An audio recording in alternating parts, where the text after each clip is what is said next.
I love great conversations. Hi, my name is Angel Jones. Thank you for joining me on 12-minute convos where I help you create a brand of your own unique, real self. Listen in as I have conversations with amazing people from all over the world. Good night, Alex Burdeshaw. How are you going on this wonderful, beautiful night? Perfect. It's going awesome. It's a great pleasure to connect with you, Alex. Tell me, what part of the world are you in right now? I'm actually on the East Coast of America, so I'm currently right outside of Philadelphia. Interesting. So please do tell me, up to now in your life, which of your talents is responsible for us connecting? So you and I connected on LinkedIn, originally about a podcast that I used to run, but as we were discussing it more, we started talking about the book that I wrote. And it was, I think it intrigued you a little bit. It did. It's definitely a subject around my thought patterns, if you would. Tell us the name of the book. So the title of the book is Thinking Rationally in an Irrational World. Yeah, so tell me about the inspiration for this book, please, Alex. So I went to school at Towson University down in Maryland. And my senior year, I was writing an undergraduate thesis. And I was noticing in my classes that when we would have these discussions about politics or religion, like really touchy, emotional subjects, it was really hard to have good, meaningful conversations where everybody walked away feeling happy. And so I started asking why that was. And that led me to writing about 50 pages on education. And then it just kind of grew out of that. And I realized that an undergraduate thesis wasn't going to cut it. I was going to have to do a full-length book. Yeah, has that been fun? Yeah, it was great.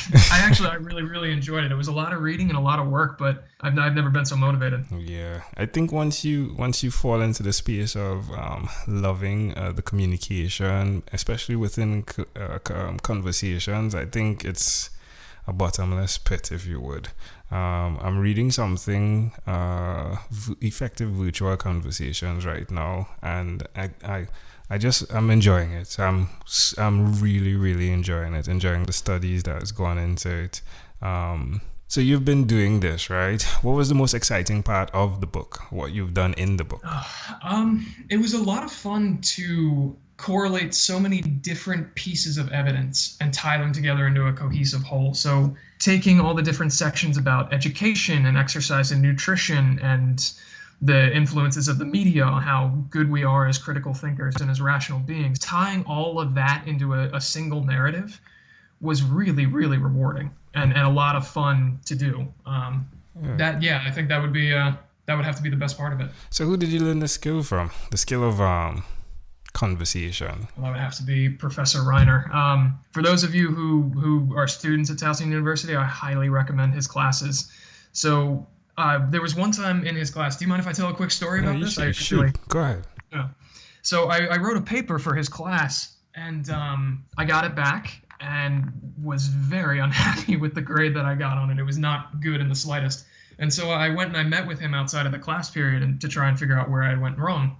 And to make a longer story shorter, the conversation ended with him telling me that I wasn't using my abilities to the fullest, that I wasn't applying myself the way I could, that I wasn't as smart as I could be, and that I wasn't trying as hard as I should.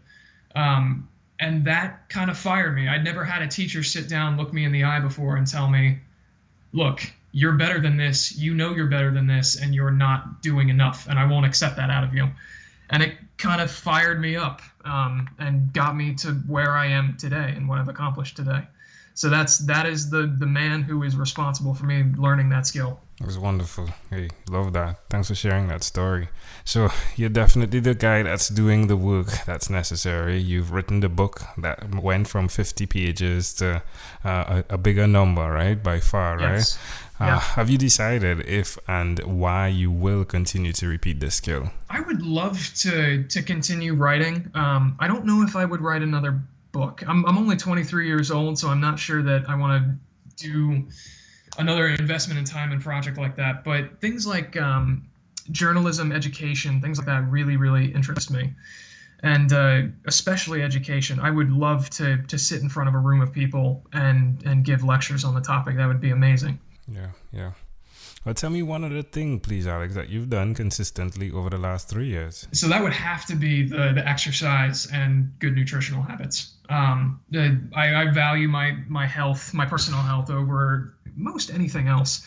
I figure if you don't have your health, if you're not eating right and feeling your best, then it's really, really hard to kind of get the ball rolling on anything else. Yeah, it's true. How does it make you feel? I love it. I started off as a really, really small guy back in high school, and I would not say that I'm large now, but I'm definitely bigger than I was then, and it feels good to make that kind of progress and to see that your body change because of the hard work that you put into it. Yeah, well, hey, suggest to someone out there, more specifically the guy that's sitting down having these conversations, why you suggest that we do what you've done by, being intentional with your exercise. All right, so I sincerely hope that my passion for this topic comes across the Skype waves here. So exercise is one of those things that is good for almost every single person. Even if you have issues like asthma or anything like that, doing some form of physical activity or exercise is going to be good for you. Whether that's a walk or doing pull-ups and burpees and really intense stuff like that, it doesn't matter. If you get out and you get moving, you're going to see a benefit. And that's true across the board for pretty much everybody on the planet. And it's rare to find something that you can generalize like that. So that's absolutely why I would suggest to everybody to do that. Amazing you heard it here. Well, we are live with Alex Burdeshaw, right? You definitely check him out. He is the author of Thinking Rationally in an Irrational World. Pretty amazing stuff. I'm definitely going to get my hands on that book, Alex, and definitely ping back and let you know what I thought of it. Is that fair? Yeah, awesome. I love that. I love the feedback. Yeah, it's great. It's great. Well, Alex, let's switch gears for a moment now and let me invite you into my time machine that is surrounded with beautiful, warm, blue Caribbean water. Alex, what is your earliest childhood memory? Oh gosh, it's really, really random.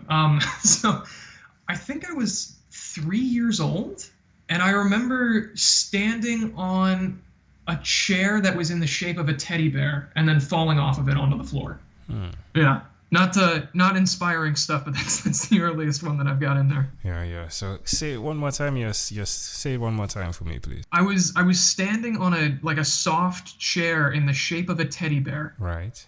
And then you just fell off. And I fell off. Yeah. Interesting. I hear crickets. Yeah, seriously. Look, like I said, it's not inspiring, and I have no idea why that's the earliest one. I really don't know, but that's the one that comes to mind. Yeah. I'll still draw something, right?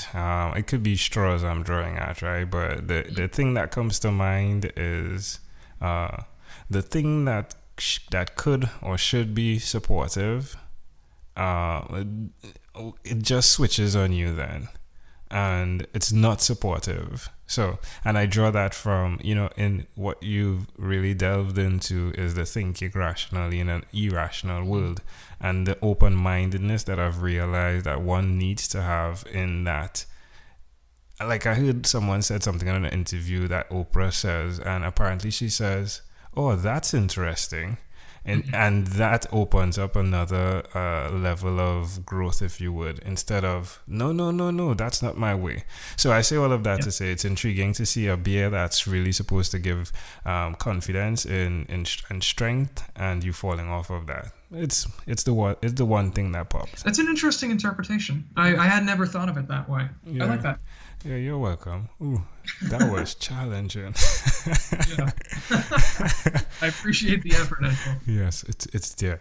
Well, Alex, if we fast forward to when you were 12 years old, what was your favorite song?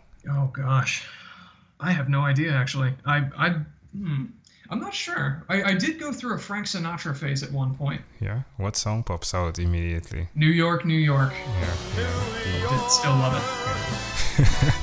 All right, Alex. Well, we've arrived at our destination, but before we get off of this time machine, there's a small declaration form. So it's going to be yes or no, possibly a bit more. Are you ready? Sure, let's do it. Alex, have you chosen someone to pass on your skills to? No, I don't think so. Are you married? Not yet. Do you have children? No. Do you believe in God? I do not. Do you have an inner circle of friends? Yeah, I'd say so. Do you watch TV for more than 3 hours a day? No. What about 3 hours a week? Definitely, yeah. What about screen time, the phone and or the computer? Is it more than 8 or less than 8 hours a day? Much, much less than 8. All right, Alex, after 1,001 conversations in 3 months in 2016, I needed to get butt surgery. Yeah, I could hear you muffling your laugh right now, Alex. Call me out on it over Skype. My goodness, that's a keen ear you have.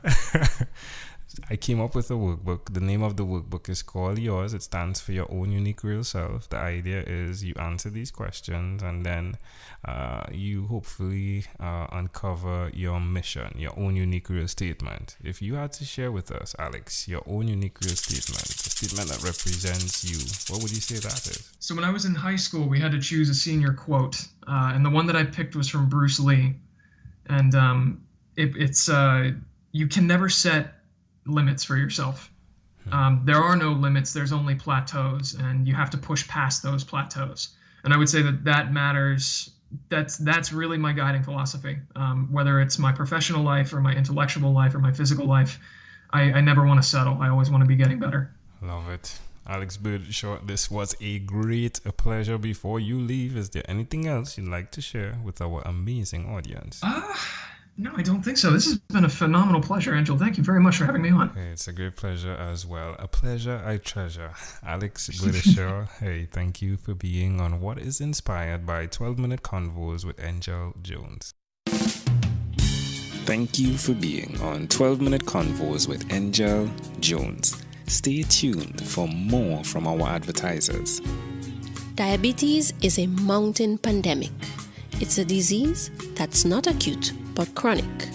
Similar to this rhyming method, I have simplified the definition, the signs and symptoms, and the complications of diabetes for both adults and children in my books, Poems for Patients, A Focus on Diabetes, and The ABCs of Diabetes for Children.